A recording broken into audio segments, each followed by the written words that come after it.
on behalf of the History Society of NUIG Galway and the Irish Centre for Human Rights, I'm delighted to welcome you here to this year's Holocaust Memorial Event.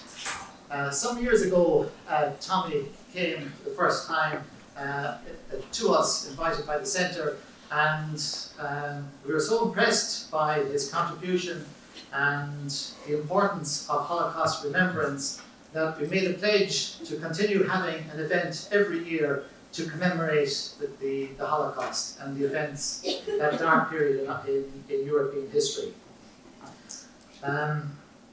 Reading a piece by Rivka Weinberg, an American philosopher, speaking about the road to Auschwitz. She said that the road to Auschwitz was built by hate, and not just by indifference. It was paved with collaboration. Anti-Semitism was entrenched in Europe for centuries before the Holocaust, supplying the Nazis with their collaborators. During the Holocaust, the local population, the police, the army often helped the Nazis. Not always, of course. There were those who were resistors and heroes in many ways, and then many people like you and me, who perhaps were bystanders. But one thing is clear: during the Holocaust, where the local population was more anti-Semitic, they tended towards greater collaboration, and the consequences for the Jewish population were much more serious. I highlight this because all of the evidence points to growing anti-Semitism throughout Europe. All the independent monitors, and most especially the European Union's Fundamental Rights Agency, have been tracking this for some years. And it is a major issue. And it is an issue that this week was highlighted by all the Holocaust survivors that I've read about from Auschwitz and elsewhere. But it's worth remembering that to kill people living within a population, you have to be told who and where they are. You don't just march into Poland or France or Hungary and magically know where to round up where the Jews live. It's even more helpful when the local police do the rounding up for you, as they did in Lithuania, as they did in France and Hungary. So the correlation between local enthusiasm and genocide and murder and the murder rate of the Holocaust is strong and stark. In countries like Romania and Ukraine that were virulently anti-Semitic prior to the war, the consequences were absolutely astonishing for the Jewish population, and few survived. In other countries like Italy and Bulgaria, where the culture of anti-Semitism was not so strong, the consequences were less. Consequences were still serious. So the truth about how massive moral crimes occur is unsettling. It's unsettling to accept how many people participated in the appalling moral crimes, and what it is and how we can prevent such things in the future.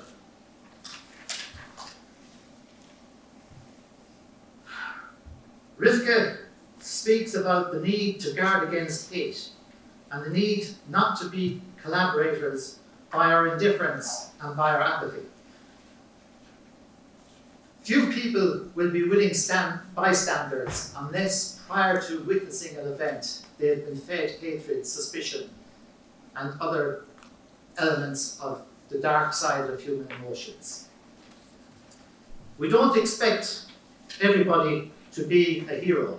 And in fact, Rivka Weinberger's mother was saved during the Holocaust by a Japanese consul in Lithuania who single-handedly was responsible for issuing visas to thousands of Jews prior to the arrival of the Gestapo. Not everybody will be in such a position. But today, there is growing anti-Semitism. There is growing fear, distrust. There is growth in a negative form of nationalism and xenophobia, all of which perpetuate the type of environment which facilitates something like the Holocaust.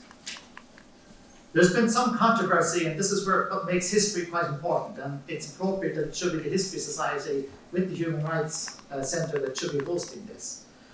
But both Poland and Lithuania are currently seeking to rewrite some of the historical narrative of the war. Comparing the calamity of the Jews in the Holocaust to that of the Poles in World War II only underscores how unequal the persecution was.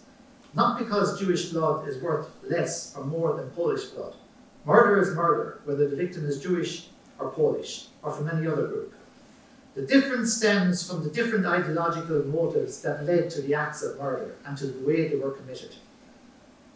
The Jewish population in Poland and elsewhere, in contrast to the Polish people, was condemned to total and absolute annihilation. In the words of Elie Wiesel, not all victims were Jews, but all Jews were victims. The distinguishing feature of the Holocaust is that the 6 million Jews that had died were singled out for their total destruction and extermination. It is not to diminish the persecution that was suffered by others. And Tomi, in his book, rightly points out that he shared Bergen-Belsen with, of course, the majority were Jewish, but there were Jehovah's Witnesses. There were the gay and lesbian community, or what we would call the LGBT community of today. There were political dissidents. There were Roma and Sinti. They were all targeted for persecution, but none were targeted for their absolute and total destruction. This is the chief characteristic of the Shoah. And this is why we need to remember it, to ensure it does not ever occur again.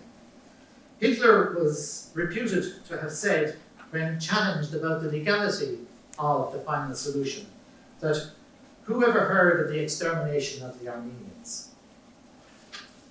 Sadly, and I speak as a lawyer, almost everything that the Third Reich did and the Nazis perpetrated against the Jews and others was legal, because they framed it within their legislative setup to make it so, to facilitate it so. But the question is, and it's a question for us to be mindful of, is what allowed such an environment emerge? And reading during the week the thoughts of some of the Holocaust survivors, and with regard to the 75th liberation of celebrating the 75th anniversary of the liberation of Auschwitz, the motto was, we have a dark premonition because we know. Many of the survivors, the few that are left, are very fearful of the dark clouds that are gathering around the world, but especially in Europe. And they are fearful for their grandchildren, that they would have to endure what they endured. And they are fearful for the world that is being created.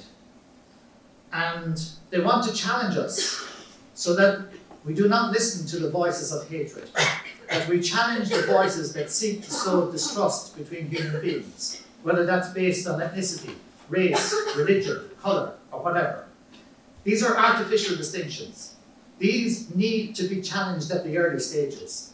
As Tomi pointed out the last time when he spoke here, the genocide ended in the concentration camps, but it began a long time before that. The word that Tomi used was, it began with the whispers. So I'd ask you to consider the extent of what the Holocaust meant. 6 million, it's an easy number to rattle off. But just for a moment, I'd ask you to ponder that arbitrarily, those most loved and precious to you in your lives are taken from you. You never see them again. Tomi did not learn until after he was released from Bergen-Belsen that 35 of his immediate family died during the Holocaust. And that unfortunately would reflect the experience of so many Jews during the war.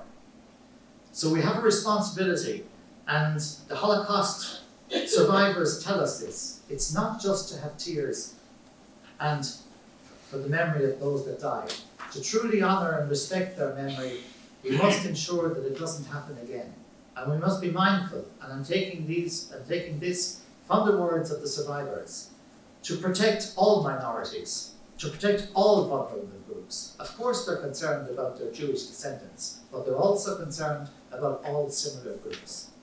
So it's my great pleasure and honour to introduce Tomi Reichental and welcome him back again to NUIG Galway to talk about his experience. And Tomi needs no introduction. He most recently received the Bar Council's Human Rights Award. He has written extensively and advocated extensively on the Holocaust. In his own words, for decades he remained silent, and then he began to speak, and ever since, and I quote Tomi, they can't stop me talking about it.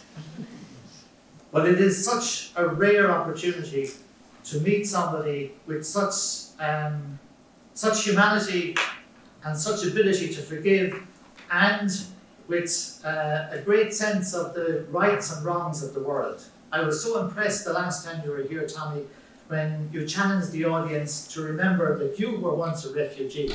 And when we're looking at what's happening in the Middle East and elsewhere in the world, to remember those people fleeing persecution, looking for a place of safety to come to, that we remember Tomi.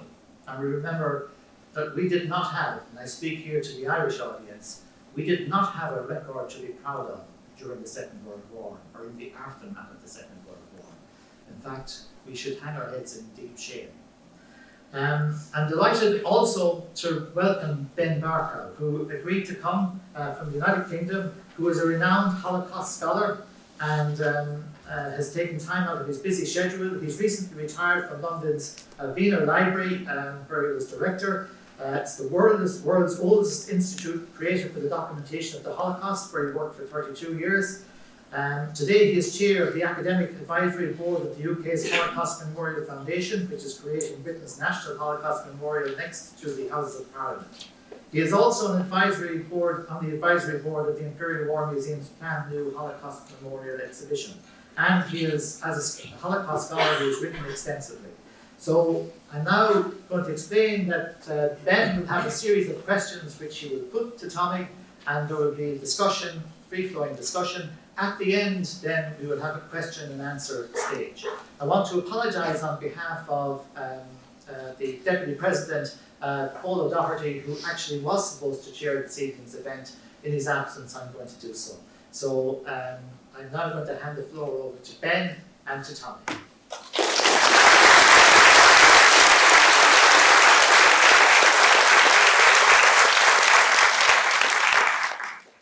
Lovely. Well, thank you very much for the invitation. It's a privilege to be here.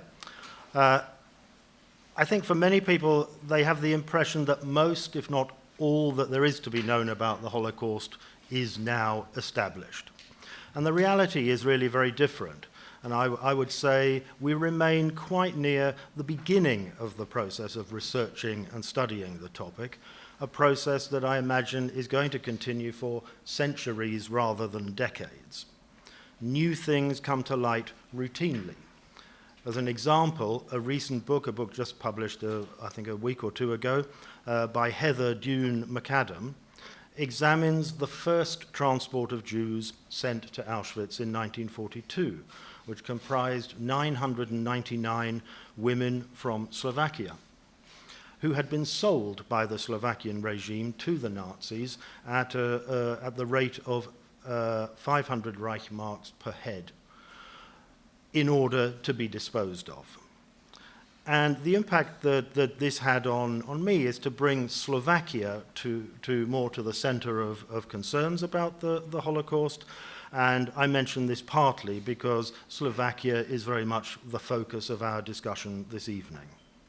So to start us off, Tomi, there will be people in the audience who haven't had the opportunity as yet to read your great book. So would you start us off by outlining your personal story in order to give us the context and setting for the rest of our discussion? Thank you. Thank you also for everybody that is here. You are very welcome.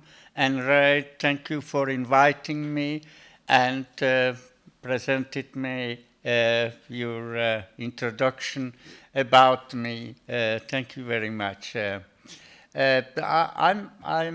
don't know if most of you probably saw me on television or in some way that I'm speaking all around Ireland about the Holocaust, but I just shortly, in a short, I introduce myself.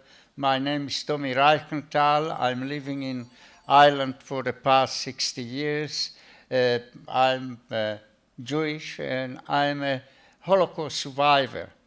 For me, it's very important, of course, to speak about the Holocaust because I lost so many members of my family, and therefore I take every opportunity that I can, not for my own benefit, but for the knowledge that people should know what the Holocaust was about. When I started to speak about the Holocaust, and I would ask somebody, what you know about the Holocaust, basically people shook their head a little bit and then said, well, 6 million Jews perished and were murdered. And that was basically what the student, the young people would know. And that was one of the reasons that I sort of come into this conversation to speak, especially to young people, but I speak to private events, historical society, of course, and all kind of events that people do, and I'm invited to speak about the Holocaust as well. Of course, the Holocaust is not only about 6 million Jews that perish, and that sometimes I find it a little strange that that's the main point when we speak about the Holocaust. Holocaust is also about racism, about education, about persecution, about Jewish people were expelled from their own society where they lived. For example, my family lived in Czechoslovakia at the time, and now it is Slovakia, for hundreds of years in Slovakia. Before, when I did research about my family tree, I discovered already in the beginning of the 1700s, we lived actually in Slovakia.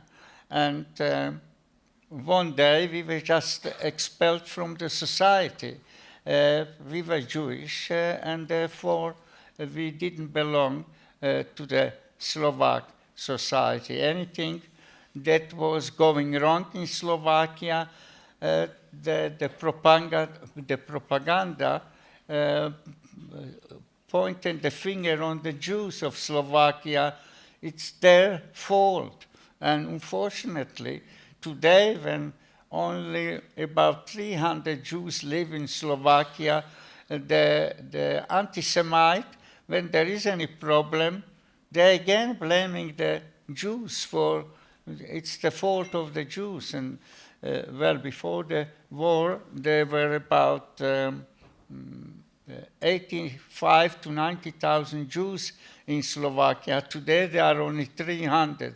And again, the anti-Semite pointing at the Jews that what is going wrong, it's a Jewish people reason, and the people that are living there today, they're all old people. They have nothing to do with anything, and still, unfortunately, the anti-Semite do blame the Jews, but it's happening. But of course, all this didn't start from nothing. The anti-Semitism is not some new invention. But the sad thing is that today anti-Semitism is again on the rise, and of course racism as well. Well, for this reason, it's very important to remind people what anti-Semitism and racism mean. And when we look around the persecution that is happening today, not necessarily Jews, but we have the refugee problem, and therefore, for me, when I'm looking at it, it's a repeat of the history, because in the late 30s, when the Jewish people wanted to escape Europe from persecution, and of course they saw the writing on the wall, they wanted to escape Europe, nobody wanted them. And today we have the same thing, that people that are being persecuted in various countries in Africa, Middle East, and they're looking for a safe haven just to live in peace. Nobody wants them either. So that's why today the Holocaust subject is more important than ever. And the sad thing is, of course, that the Holocaust is slowly being forgotten. When people doing research today, I just recently read about what people, how much they are aware of Holocaust. For example, in America, in Europe, there were around 40,000 concentration camp and ghettos. And when they asking the millennials in America what you know about the Holocaust, they 42%, just incredible number, are unable to mention even one place where Holocaust took place. And various other question of what happened during the Holocaust, about what Auschwitz was. People don't know in America, Canada, in Europe, it's also going down the number. For example, in France and some of the eastern country, they believe that less than 2 million Jews, 22%, believe less than 2 million Jews were killed in the Holocaust. So as the time is going on, Holocaust is sort of falling behind. And that's, again, one of the important reasons that I speak about the Holocaust. I just want to mention a little bit what I went through, and Ben will then give me other question, a connection of my life during the Holocaust and my opinions about it. Well, I was arrested with several members of the, first of all, we were betrayed to the Slovak authorities, and we were arrested on the 16th of August, 16th of October, 1944. Now, in Slovakia, there were really two phases of deportation in Jews. The deportation of Jews began in March 1942. But at the time, only people that were not useful to the economy were being arrested. In other words, small shopkeepers, government employees, men that they were discharged from the army, and people basically that were not useful to the economy. Because my father was a farmer, we lived in a small village, we got a document that exempted us in this first deportation, that we shouldn't be taken away. And during this first deportation, out of a population of 90,000 Jews that live in Slovakia, 58,000 were deported. And according to the statistic, out of the 58,000, only between 280 and 500 survived. The rest of them all were murdered in the Holocaust. Among them, there were about 30 members of my family. At the time, when we said goodbye to them, we didn't even cry. We just said, look, when all this is over, we will be reunited and everything would be all right. We didn't know what was happening at the time. But unfortunately, that was for the last time, that we saw them. In fact, the Slovak Jewry was the first Jews that were being gassed in the gas chamber. Unfortunately, Slovakia was a fascist, had a fascist regime.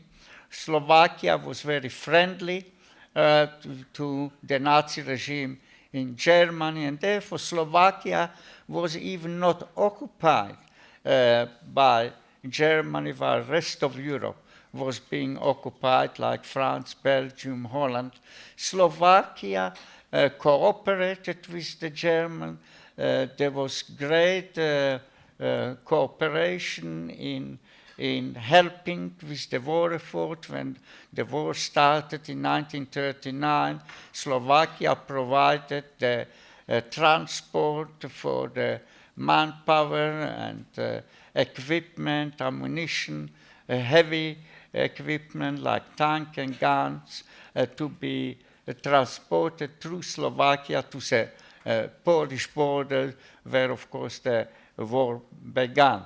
There were also over 100,000 volunteers from Slovakia that worked in Germany in the ammunition factories and engineering concern, where they helped with the war effort. These people sent money home, which helped Slovak economy, and also the cooperation that Slovakia had transporting the equipment. The German paid for it, and that's how it was helpful to the Slovak economy. But of course, the fascist regime was anti-Jewish, and as I mentioned, their propaganda was that everything that went wrong in Slovakia was a fault of the Jews. If the harvest wasn't good, they blamed the Jews for it. So that's how the hatred against the Jews built up. Didn't take long time before laws were introduced in Slovakia. There were the Jewish Codex, it was called. It has 270 paragraphs exempting the Jews from the society. We were not allowed to go to public places. We were not allowed to go to national school. Basically, we were expelled from the society. So the life for the Jewish people began to change very drastically from 1939, when the Germans invaded Czech Republic and annexed Sudetenland. They also imposed the fascist government in Slovakia. And from then on, the persecution of Jews began. I, of course, didn't know anything about it for the simple reason that my parents didn't tell me anything about it because they didn't want to frighten me. I only realized when I went to school, I couldn't go to the school in the village.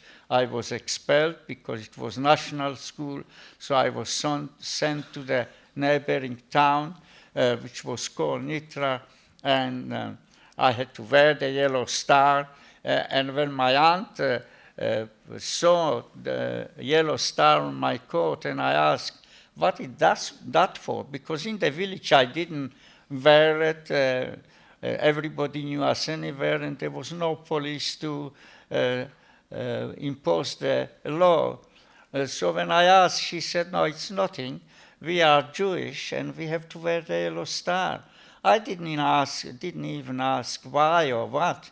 And only then I realized, when I went to school with my aunt. The school wasn't very far, and after 2 or 3 days, she said, you can go on your own. And when I saw children standing on the corner of the street without the yellow star, of course they were Gentile, suddenly they started to shout at me, you dirty Jew, you smelly Jew, go to Palestine, and all kind of insult. I didn't know why they attacking me. I never harmed anybody. I never did anything wrong, but that was the first time that I realized that I'm different than the other children. And it was in late 1941 for the first time that I knew that something is going on. But at that time already the deportation began, the arrest of Jews began, and of course the first arrests were young Jewish women and Jewish men, and therefore, as Ben mentioned, the first transport of 2,000 girls was in March 1942, straight to Auschwitz. Many of them were murdered, but many were left to welcome the transport that, of course, at the time began. It went unabated up to October. In October, the deportation stopped. There were a couple of reasons why it stopped. One was that the Jewish leadership began to bribe the people that were responsible for the deportation, because I have to mention again, Slovakia was not occupied by Germany. Slovakia actually was one of the only countries that paid the Germans to take the Jews away. And the condition was that when they pay for them and they are taken away, they must never come back.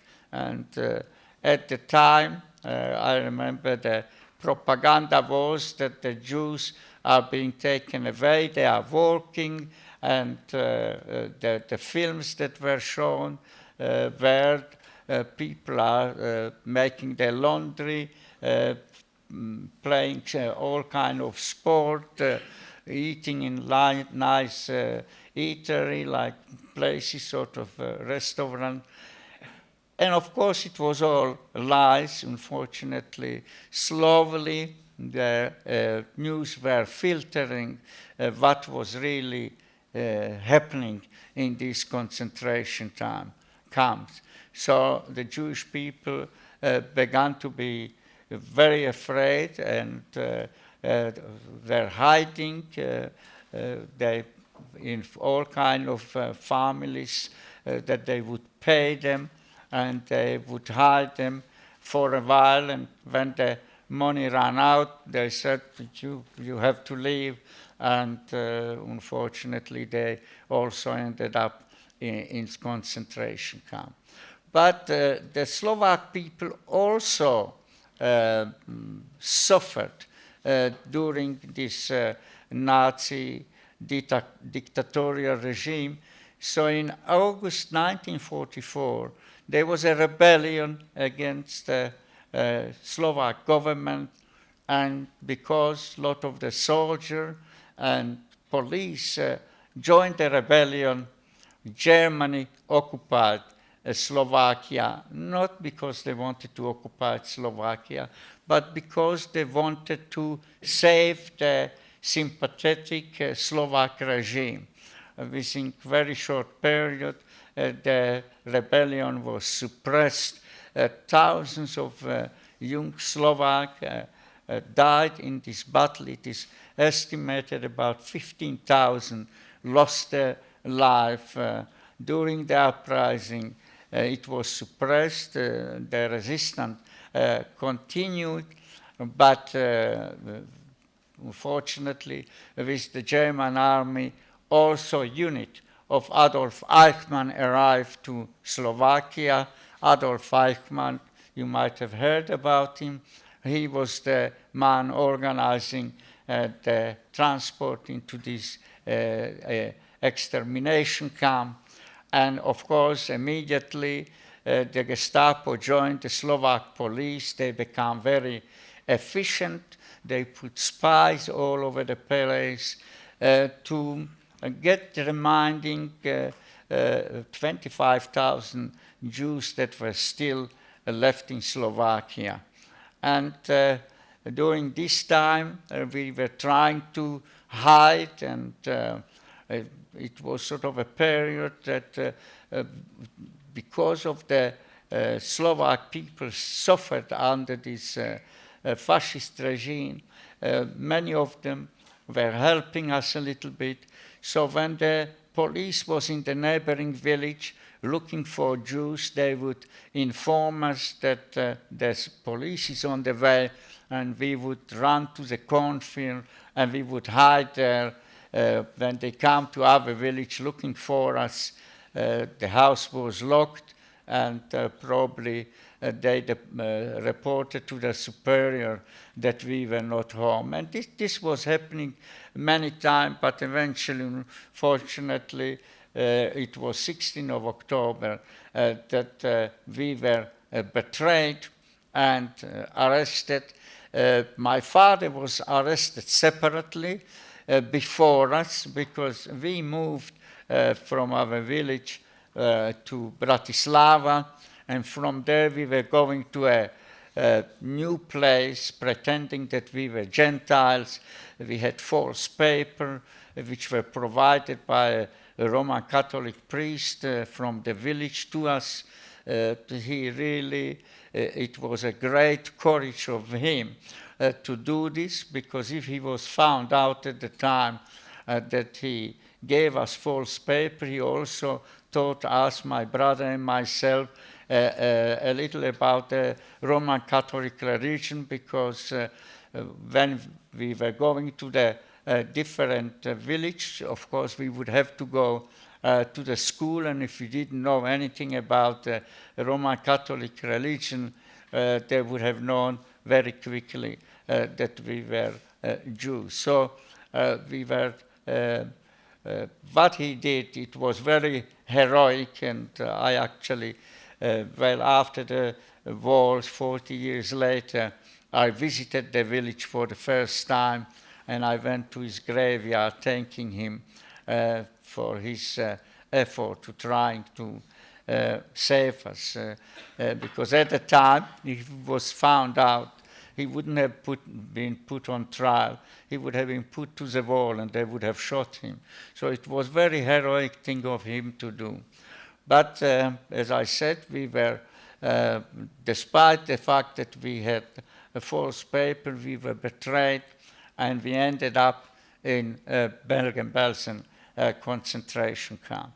Bergen-Belsen was not extermination camp, but people were dying in Bergen-Belsen due to the disease, which was mainly typhoid, but also due to starvation and cold. The conditions in Bergen-Belsen were terrible. Our day started with roll call, which would last well over an hour. We had to stand outside in freezing cold till our supervisor came. The temperature used to drop in Bergen-Belsen. Bergen-Belsen is situated in northern Germany. It actually was built in 1939 to hold prisoners of war, French and Belgian from the beginning, and then later on Russian and Polish prisoners. It is estimated that at the time about 20,000 soldiers died building the camp, because they built it in middle of winter, and they had no roof over their head, and due to starvation and disease, and of course due to the cold, many froze to death. So it's estimated about 20,000 died. But in 1943, the German authority decided to convert the camp to hold detainees, mainly Jewish, but they were Jehovah's Witnesses, they were gypsies, political prisoners, gay and lesbian. The camp was divided in about 6 parts. When we arrived to Bergen-Belsen, which was on the 9th of November 1944, what we saw, the only way I can describe it, was hell on earth. We saw a skeleton walking around, shaved head. We didn't know if they were women or men. We only later on discovered that the hospital was not far from us. If I say hospital, you might think people were cured there, but in the Bergen-Belsen, they didn't cure anybody. They basically came there to die. So the people, the skeleton we saw, were mortally sick. They had shaved head. They have the stripe uniform. We didn't even know if they were men or women because you couldn't see any attributes. They were just skeleton walking. In several days, we discovered that we were in a woman camp. And so these skeletons that were walking aimlessly around, sometimes they fell on the ground, never to come get up again. As children, we learn, as we were playing outside, that when the woman fell down, if she got up, we knew she had another day to live. But most of them, they didn't get up.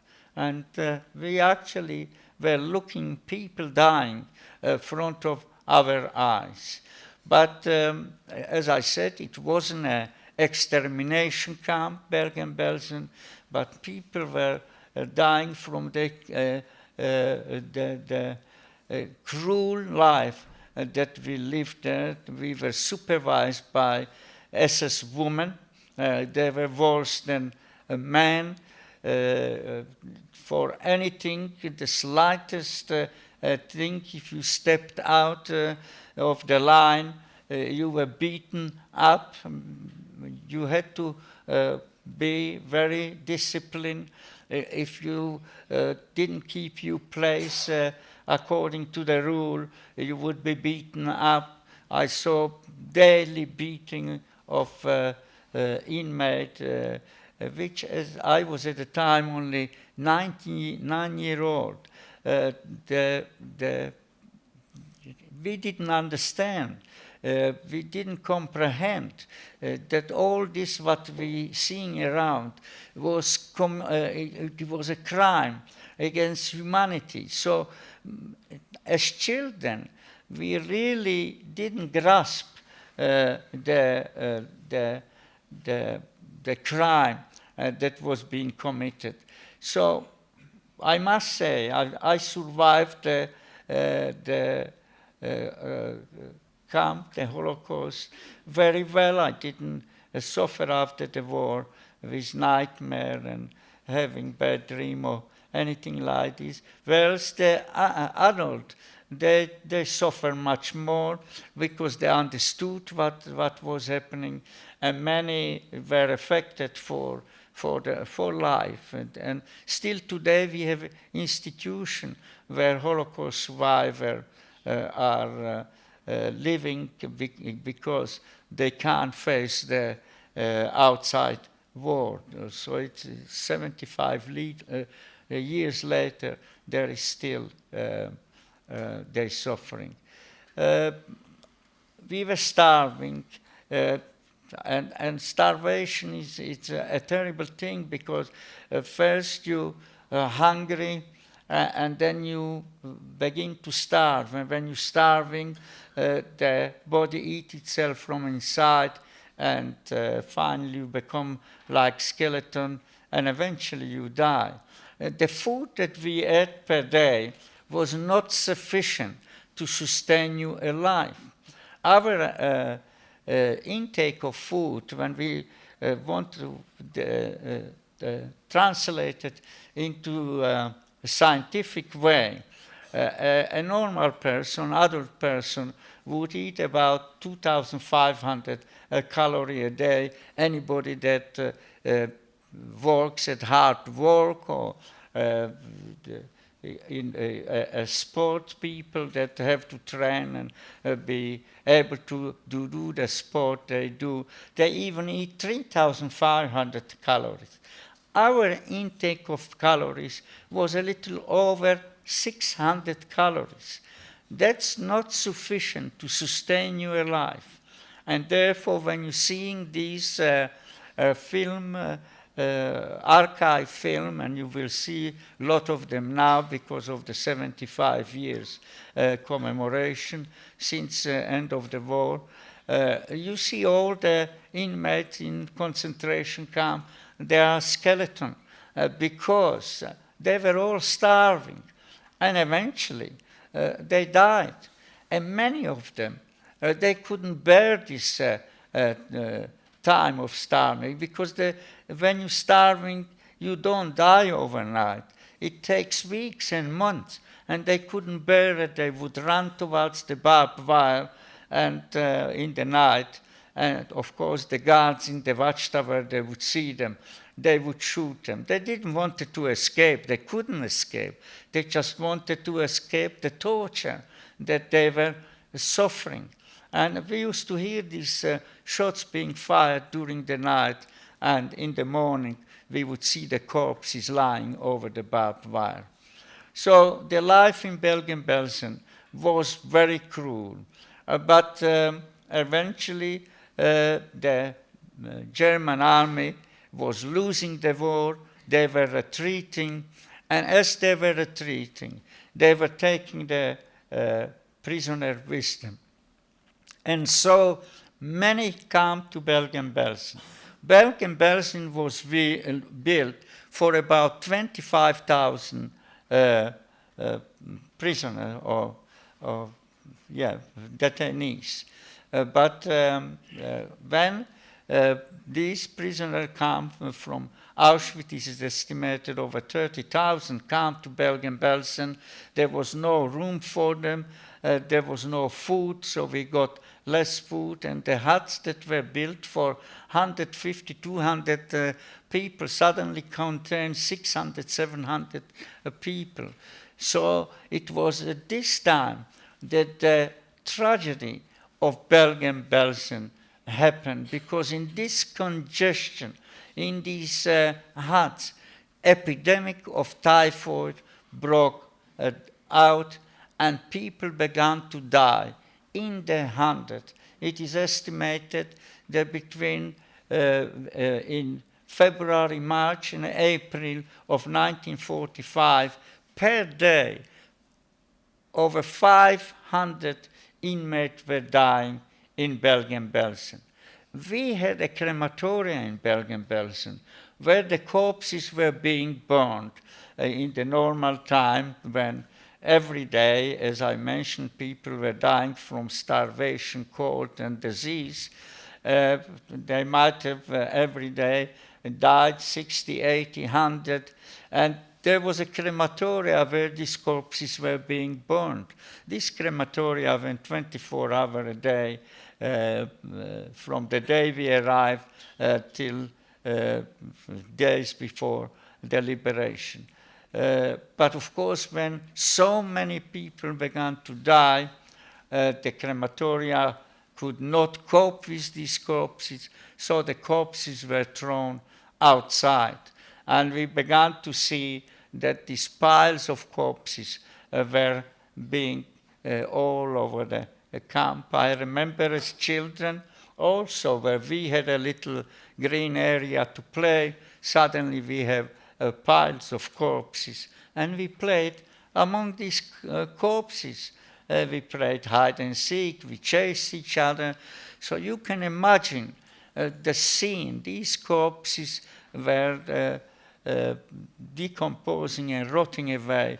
The stench became unbearable when the British Army, before they entered the camp, they said they were about 2 miles outside of the camp. The stench was unbearable. We lived in the middle of it. So the conditions were horrific. And that's when the tragedy of Bergen-Belsen happened. Even though Bergen-Belsen was not an extermination camp, in Bergen-Belsen, during the existence of Bergen-Belsen, it is estimated that up to 70,000 people died. First, the 20,000 soldiers, and during the incarceration of the Jews and the other people, is estimated around 52,000. We knew at that time that liberation is near. Unfortunately, we suffered as well a tragedy. I lost my grandmother. She was with us in the camp, and it was on the 7th of March, 1945, in the morning when I woke up. I saw my mother and aunt, they were crying, and I said, "Why are you crying? What happened?" And they told me that my grandmother passed away. I will never forget this morning, and I carry this memory still today with me, and I will carry it to the end of my life. I remember these two Sonderkommando, the special commando we call them, that gathered all these corpses, come to the room. We had to strip my grandmother. She was like a little baby. The skin was just hanging from her. She was just a little skeleton. One picked her up by the hand, one by leg. They threw her on the cart, which was a cart with two wheels. Then she was wheeled out and thrown on the piles of corpses outside. It's something that for a child is just unbelievable. She used to read stories to me. She used to do the loveliest cakes for me when I was a kid living in Slovakia, and that's how she was buried. And of course, we never saw her again. We have a little plaque that we put in Bergen-Belsen for her, so I will be going just shortly to Bergen-Belsen for making a film for at the time when we will be commemorating the liberation of Bergen-Belsen. Bergen-Belsen was liberated on the 15th of April in 1945, so this year will be 75 years. I remember very well the liberation, how it happened. It happened suddenly.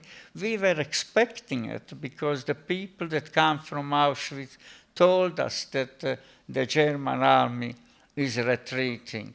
But we still had to wait 2.5 months of torture and suffering. At the time, I only remember it wasn't a cheerful welcome because 90% of the inmates were mortally sick. I remember just that some of the women were throwing little branches of trees towards the army as a welcoming sign. Bergen-Belsen was middle of a forest, so they broke some branches and they were throwing. But there was no jumping and laughing and thing. It was very subdued because people were mortally sick, and in fact it is estimated that about 14,000 died after the liberation because they were just too far gone. And of course from the article that were written at the time, the medical team that came to help, because when the British Army arrived, they were so overwhelmed. They didn't know how to cope with the situation there. When the medical teams arrived, they actually had to make choices who to look after, because they were told, if you see somebody that you can't save anymore, don't look after them. Look after the people that you can help them. So you can imagine they had this responsibility to actually choose between inmates who to look after and who not, because they were so overwhelmed. I remember as a child, these soldiers, when they come in, and they were young men, they were 20, 23, 3-year-old, crying because they couldn't believe what they found there. And there is a famous clip in the film that the British Army made, and this sergeant is saying, now I know why I was fighting in this war, and if I had to do it again, I would do it again, because this what they discover, what they find out. So, of course, there is a lot more to say what happened afterwards, but I think Ben will tweet it out of me, and we were liberated on the 15th of April, and maybe with Ben we will continue the effect and whatever he has to ask me. I have some of the questions and I'm going to get. Okay. So well.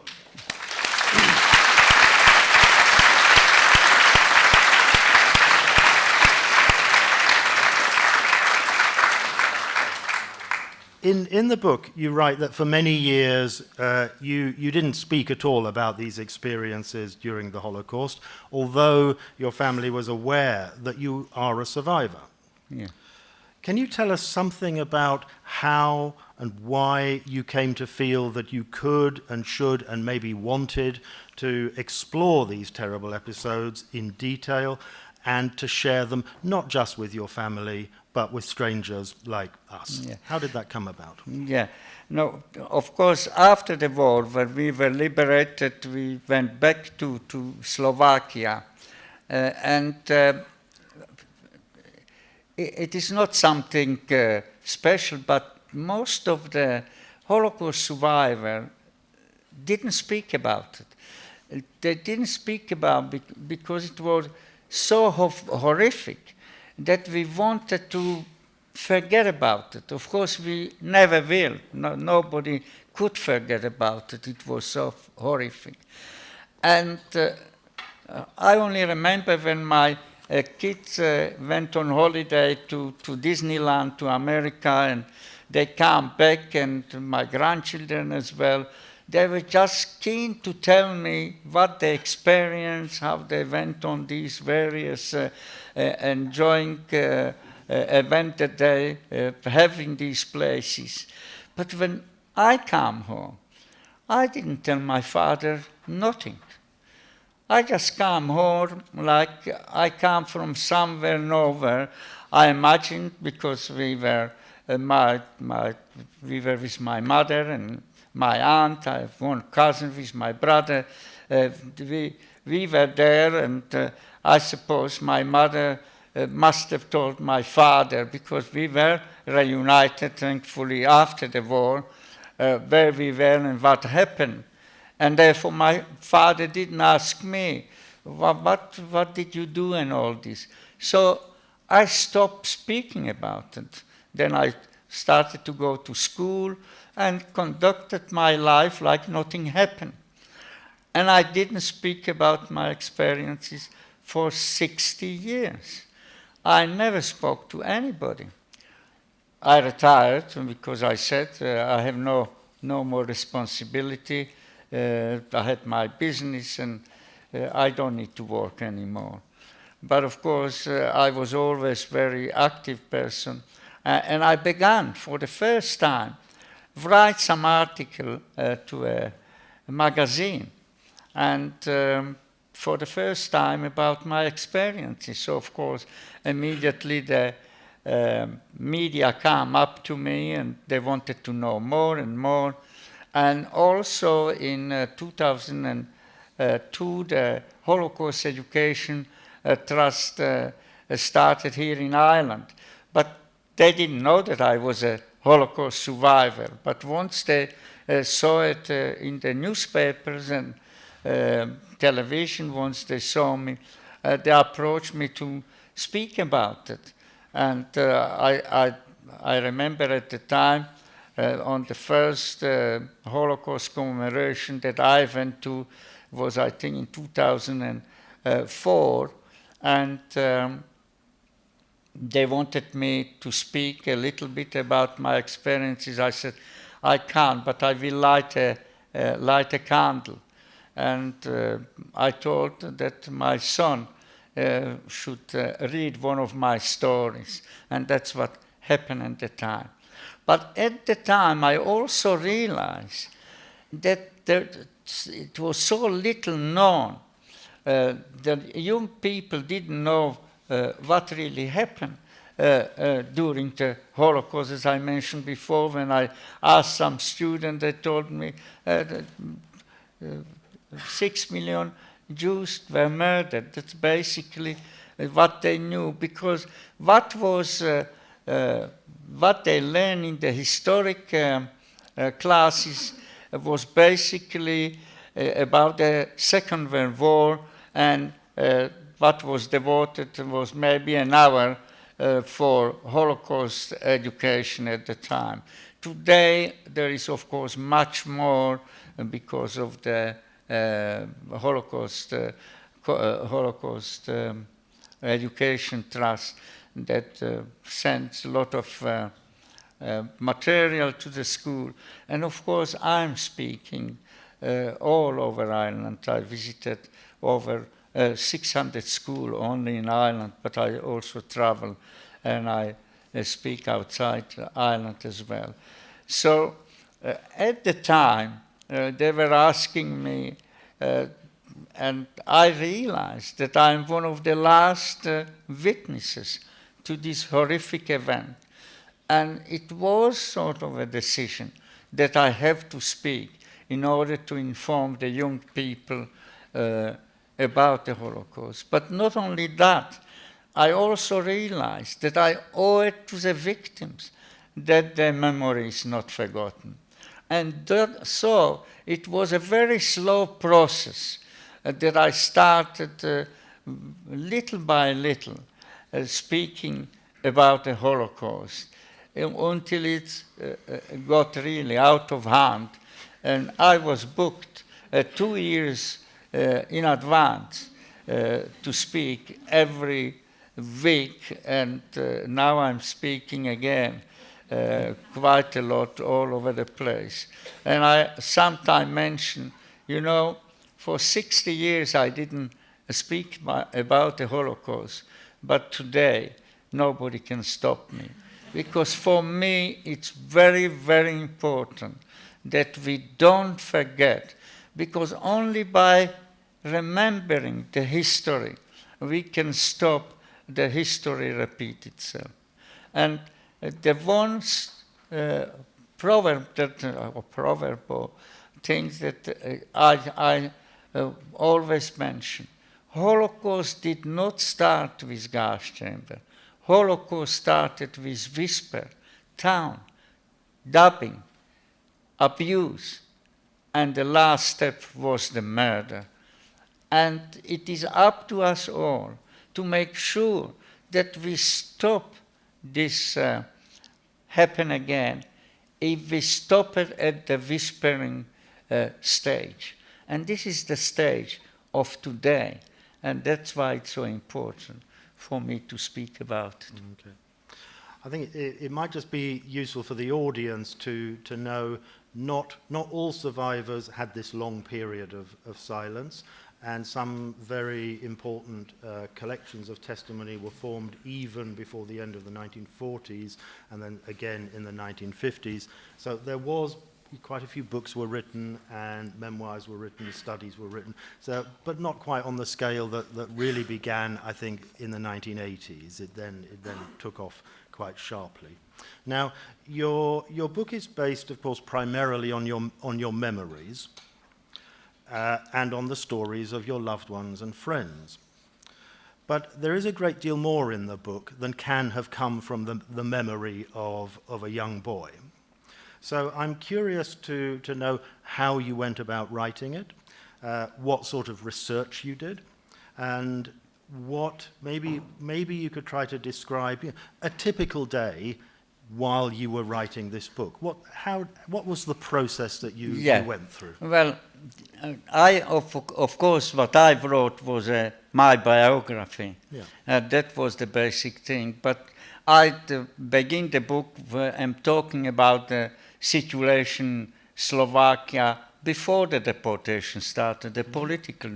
So, of course, I did a lot of research, reading books, and I had one very important book. This was a lady that I knew very well. She studied in university in Slovakia, right. and the project was the Holocaust, how it happened in Slovakia. So that was very important.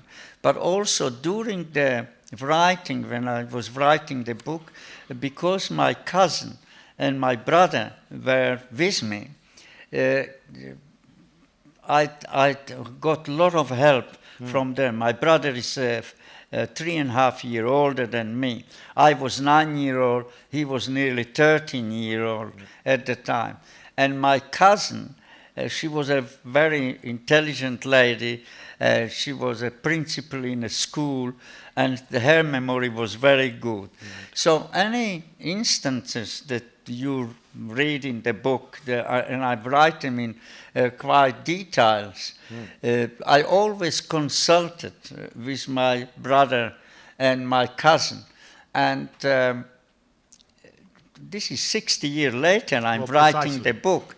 So it was very interesting that any of these events, we all remembered, but we remembered it differently. Okay. And there were different things that I was writing about, and I wrote some story where I said that this SS woman came into the room, and my brother would say, no, it wasn't a woman, it was a man.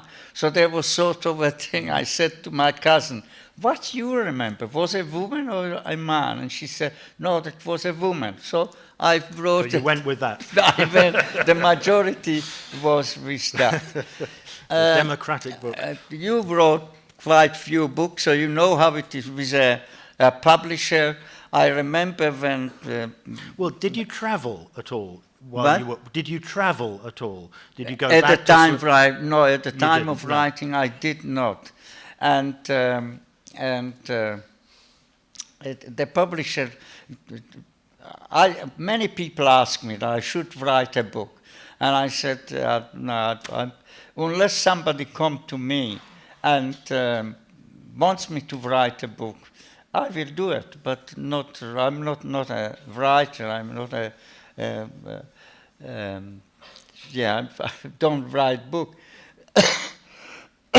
I did a film before I wrote the book. It was also about my life. It was called Till the 10th Generation. And after the film was shown, it was shown here in Ireland. I think it was in 2007 or 2008.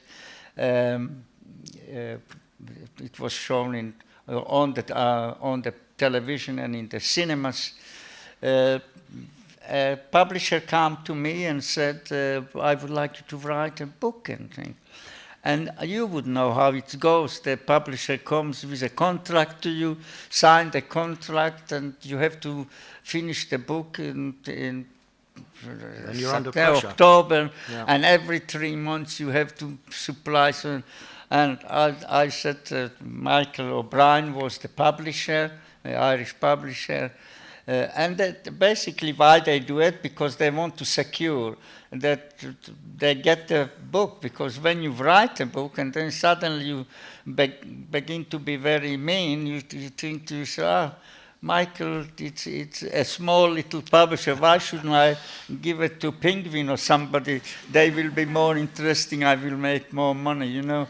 But I said to Michael, I said, Michael, here is the contract. It was a pile like this. They promised me money and all this. I said, you can take it away, but I promise you, I won't go to anybody else. And when I finish the book, you have the rights to the book.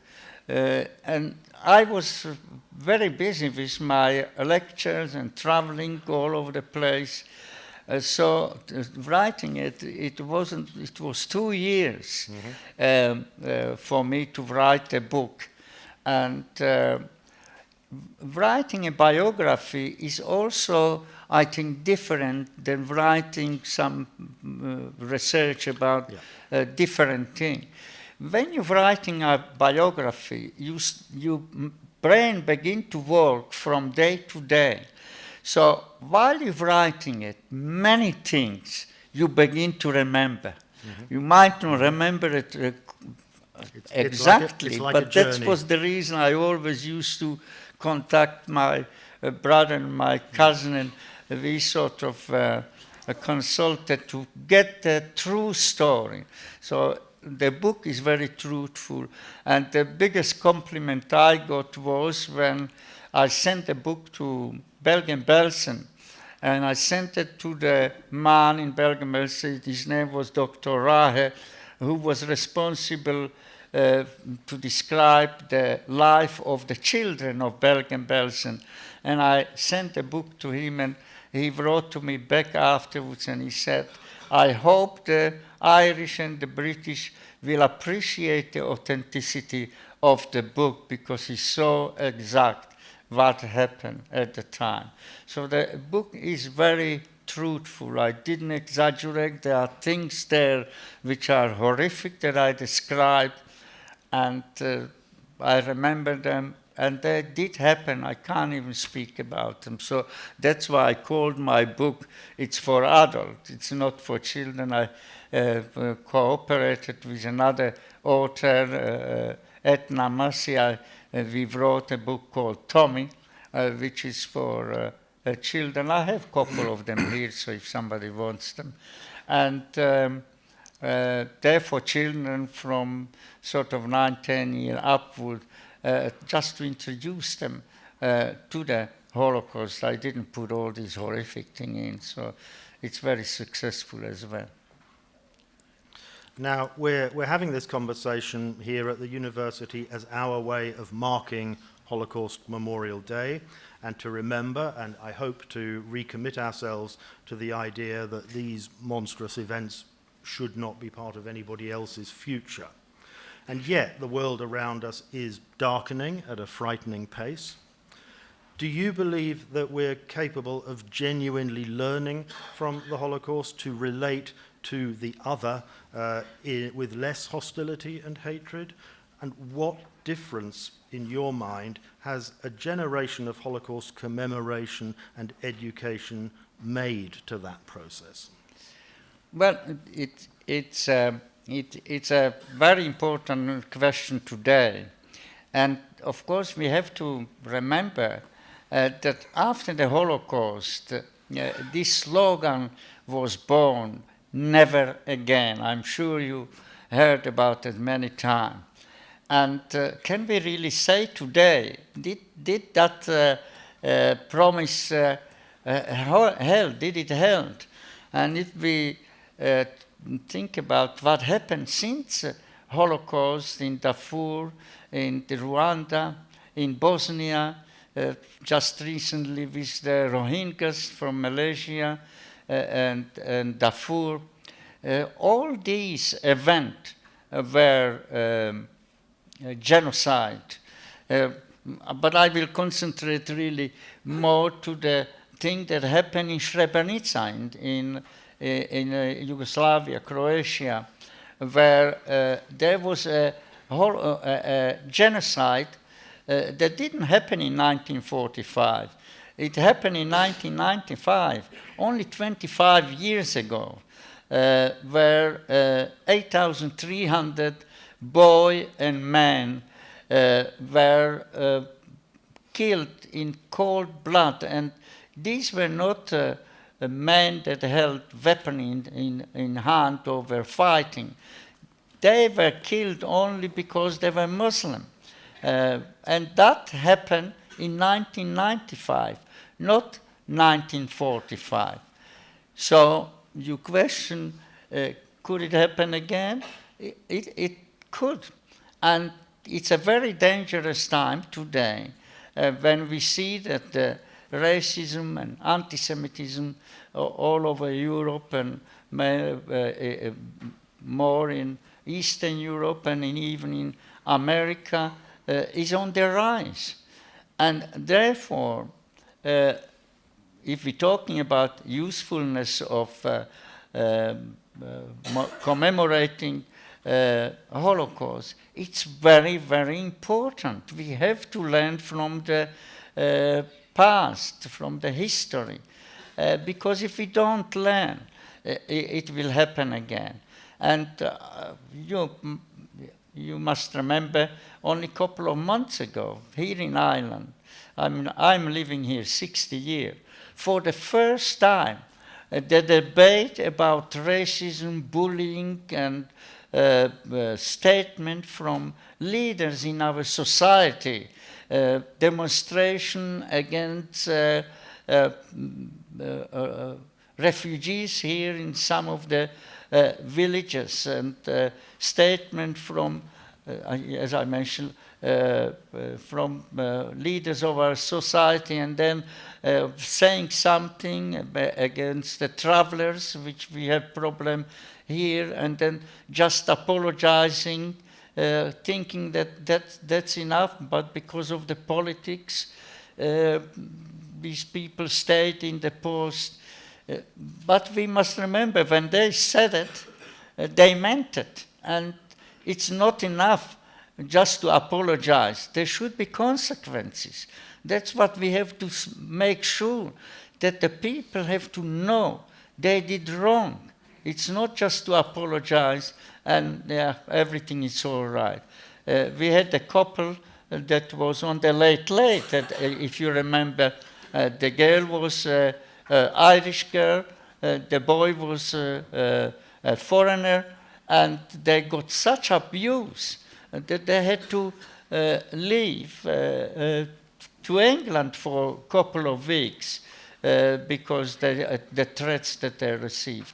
So that's the reason why, for me, speaking about it and warning people about what can happen if somebody somewhere with their ideology can start something, and it will be too late if we realize that something terrible might happen. So it is now that we have to commemorate and remind the people more and more that people know more about the history, so it's not repeated again.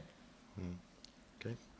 And then I think we must touch on the issue of Holocaust denial and relativization, not least because of the way that relates to debate about the State of Israel. Denial is a central fact and aspect of every genocide, and I'd go so far to say that if it isn't being denied, it's not a genocide.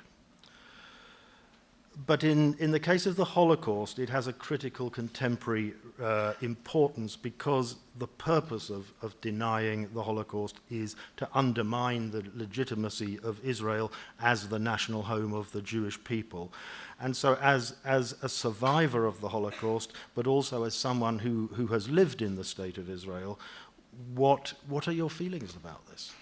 Well, of course, I would have a little problem with this question. I lived in Israel. I will be biased about Israel, what is happening.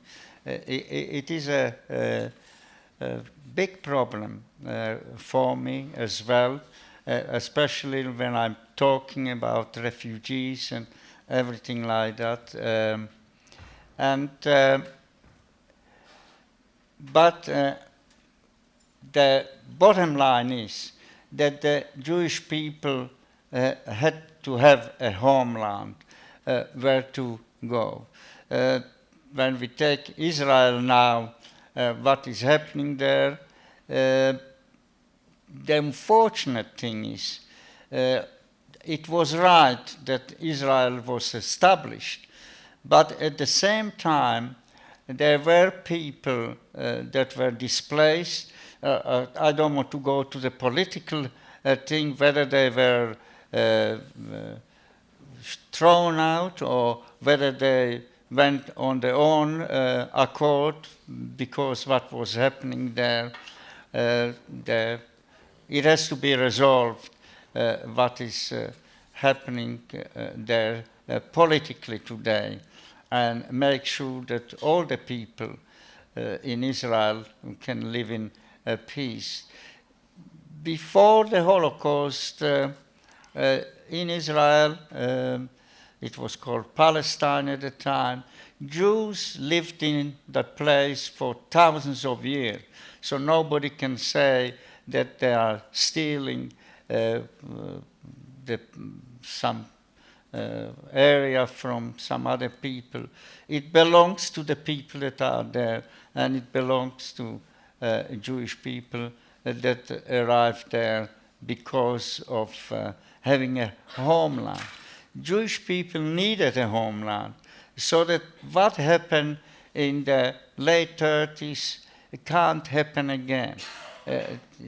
There is a country for me and other Jewish people like myself, and that if God forbid something happen, I have place where I will be welcomed. And as I said, why it is problematic for me, because of the event that happened in the 1948-49, that in order to establish a state of Israel, there were people that suffered, and that's problematic for me.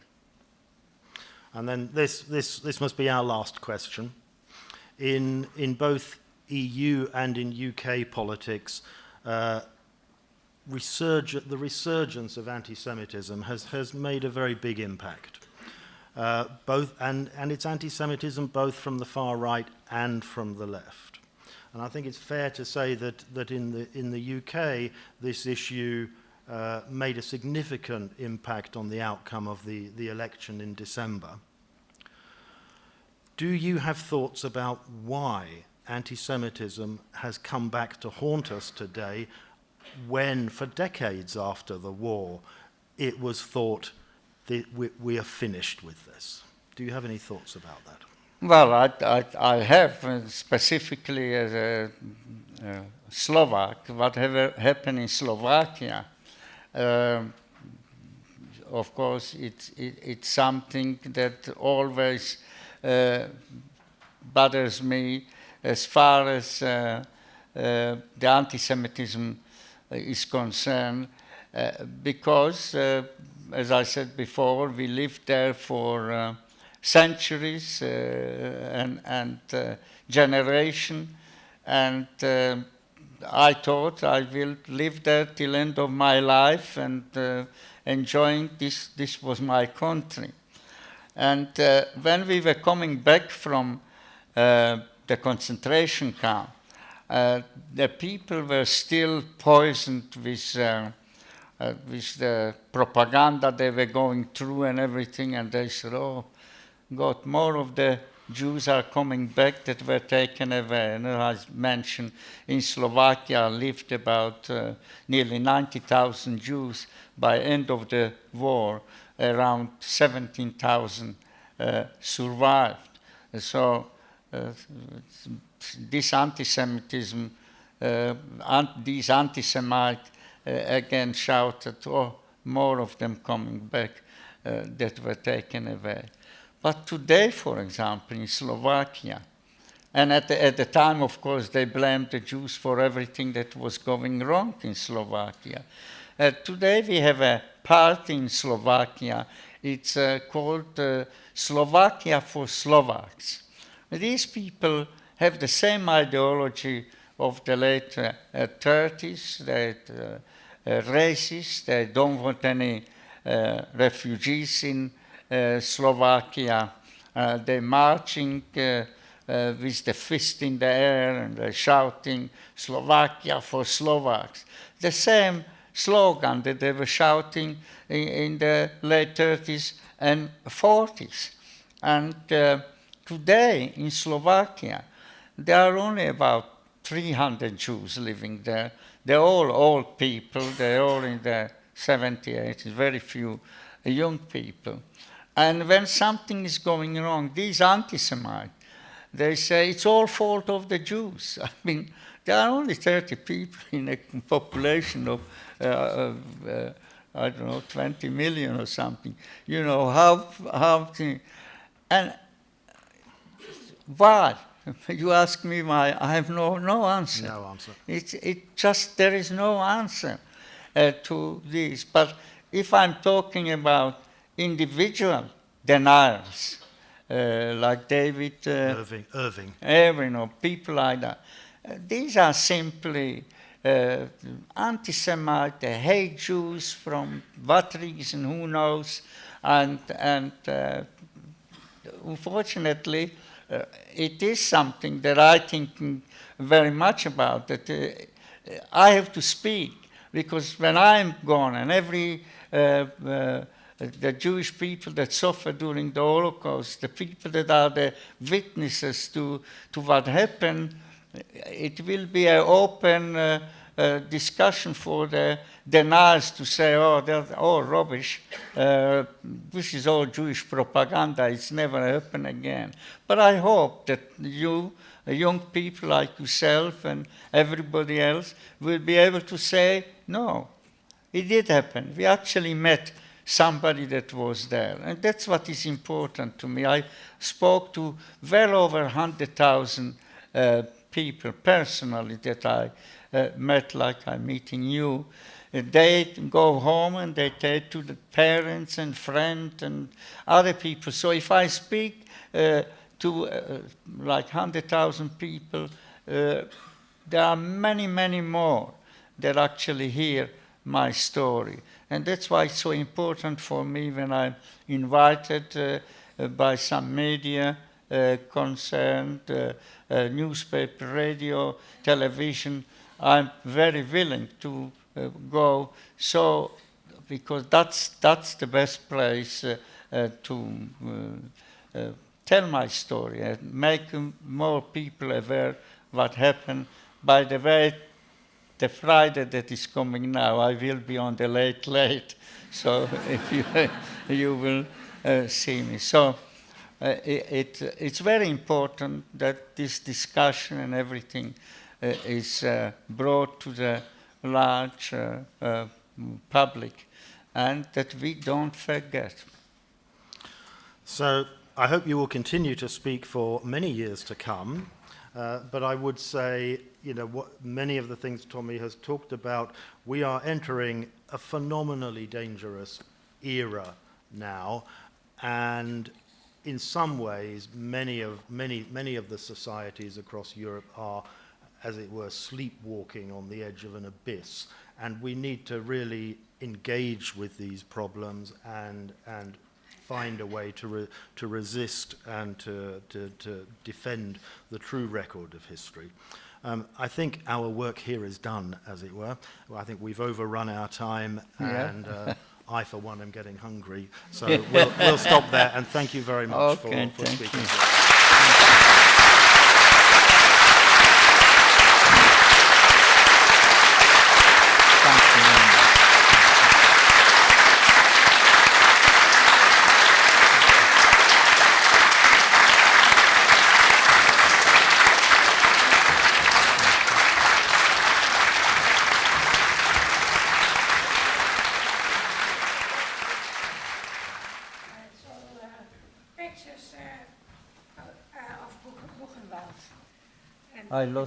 I lost some people in Buchenwald, yeah. No, I'm sure you wouldn't recognize them, but so, see, awful pictures.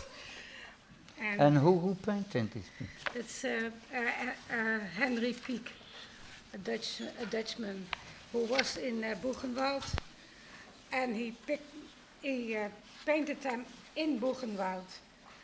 And after the war, he survived, and he painted them again. So Incredible. Yeah. it's incredible. Well- I even didn't want to give it to you because you'll be, your mind will go back. Well, It's not good. what I want to just add to it, my uncle, František Reichental, he was a very famous painter. And after the war, when all the news and what happened, he produced something like this. I have it. I haven't got the original, but I have copies of it. And he produced it in order to raise cash for the refugees that were returning to Slovakia. And That didn't happen in it Holland. was just so many that were sold at the time for quite a price because he was so famous. Today his pictures are in thousands. So it's very similar to what you have here. Yeah. There you go. Oh, you believing it to me? Yeah, yeah. For Oh, you. thank Yeah, you just very much. Publish it. Thank you very much.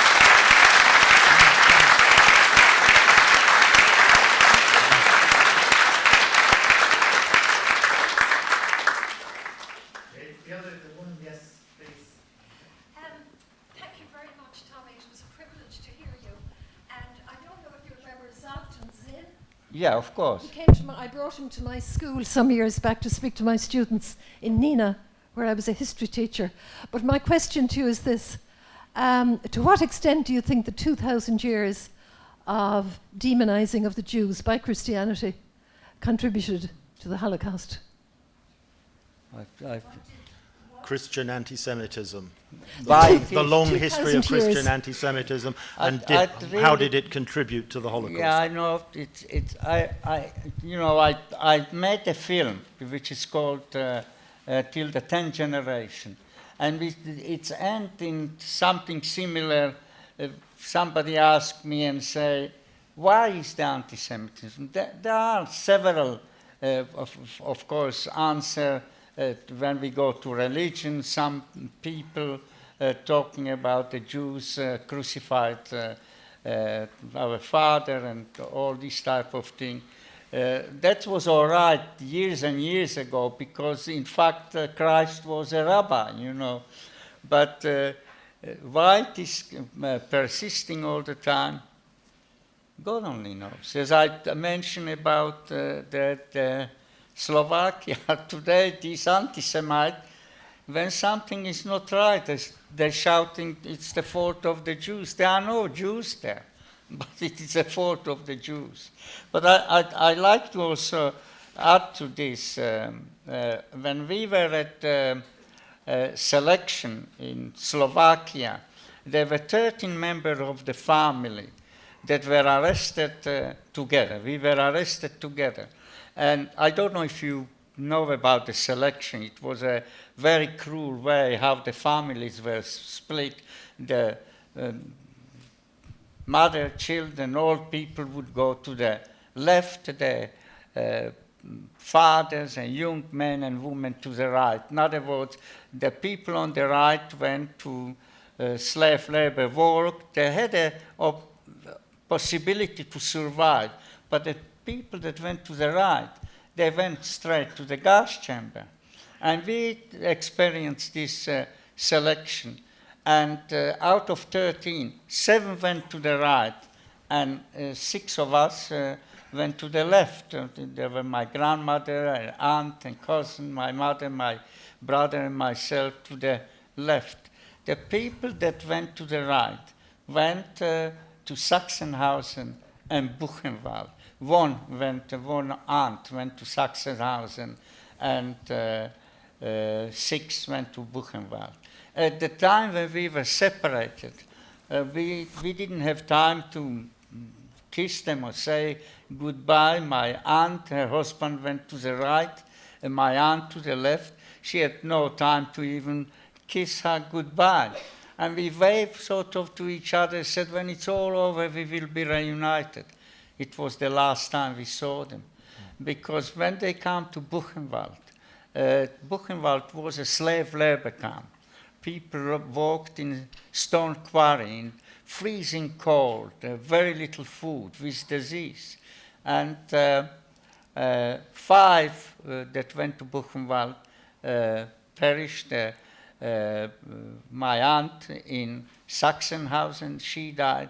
Only one person survived. It was my cousin. He was 15 years old. So it happened in Buchenwald. I was in Buchenwald as well, not during the Holocaust, but afterwards to visit. So thank you very much for this. Yeah, it's unbelievable. Okay. I'll take 3 questions and then So I'm German. Okay. In 1928, my father was born to a single 17-year-old Jewish mother. Oh my God. Was not good timing. A couple of years later, her father had divorced his wife and married my grandmother. So she was now married to a Christian. That's how she managed to survive the war. They had not perfected the system because everything went awry. So they didn't get around to deport her. My grandfather refused to divorce her. But her parents died in Auschwitz. And now, the last year only, documents have turned up that my father, as a teenager, was put into a labor camp just out of Berlin, where mixed race people and spouses who refused to divorce their Jewish partners and the like were rounded up, and they were lent out to industry to work in companies, to work in building sites for free. And I was completely bowled over, and I'm only just starting to look into it, but that's something I had never heard about. And if you look around here, that was an age younger than most students here. Amazing, yeah.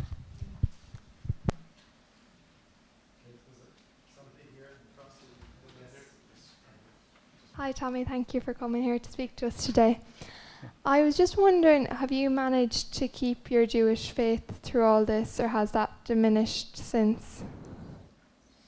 It, Have you managed to keep your Jewish faith, I can say? oh, yeah. But, yeah, well, I'm not very religious. I keep sort of traditional Jewish holidays, that we still keep them. We light candles on Friday. I don't go much to the synagogue. I go a couple of times a year. Well, first of all, what happened in the Holocaust, once I was growing up, I was asking the same question that you mentioned, where is the God? You know, that was the time that the God should have showed itself, you know, and it didn't. So I lost sort of faith. But I'm still here, you know. So maybe it was somebody there looking after me. And I spoke to many religious people, you know, rabbi. The rabbi in Dublin, if I don't go to the synagogue, he comes to me, you know. and we sometimes sort of talk about it. I'm his hero, he always say. But when I go to the synagogue, he sees me from the back, and he would come to me and shake my hand that I come in the thing. It's not a laughing matter, but I think if a person is religious and it helps them, I respect this. I'm a member of synagogue, and I pay an awful lot of money for my seat. It's very expensive because I never use it. But it is because I say, so that the people that they can't afford to have a place in the synagogue, I prefer to pay for it because I can afford it, to give the possibility for my co-religionists to have a synagogue that they can use more than I do. But of course, it is a problem for me. Thank you very much. Thank you very much.